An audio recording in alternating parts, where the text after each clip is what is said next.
Krisis apa nggak krisis? Krisis apa nggak krisis sekarang? Jangan pura-pura ente. Indonesia ini dijajah sama Belanda 350 tahun nggak punya utang. Indonesia ini dijajah sama Belanda 350 tahun nggak punya utang. Hebat nggak? Sebelumnya juga dijajah nggak punya utang, diteruskan sama Jepang nggak punya utang, datang lagi Belanda, datang lagi Inggris nggak punya utang, datang lagi Belanda, datang lagi Inggris nggak punya utang.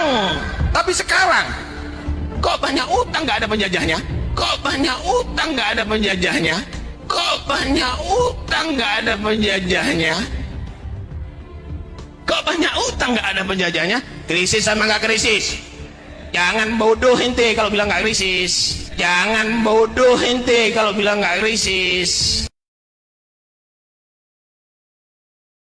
Dari 350 tahun Belanda menjajah Indonesia, Belanda tidak pernah membayar ganti rugi untuk Indonesia. Justru Indonesia yang harus membayar hutang-hutang Belanda untuk mendapatkan kemerdekaannya. Hutang Belanda ini pada umumnya adalah hutang yang Belanda pinjam untuk berperang di Indonesia sebesar 4,5 miliar gulden atau setara 103 miliar euro. Dan untuk membayar hutang ini, Indonesia harus berhutang kembali kepada Uni Soviet. Dan ternyata hutang kemerdekaan dari Belanda baru bisa lunas tahun 2003. Sementara Suriname ketika merdeka dari Belanda mendapat ganti rugi 3,5 miliar gulden. Ibaratnya Indonesia sudah babak belur harus bayar lagi. Menurut kalian, pantas tidak Indonesia menerima ini?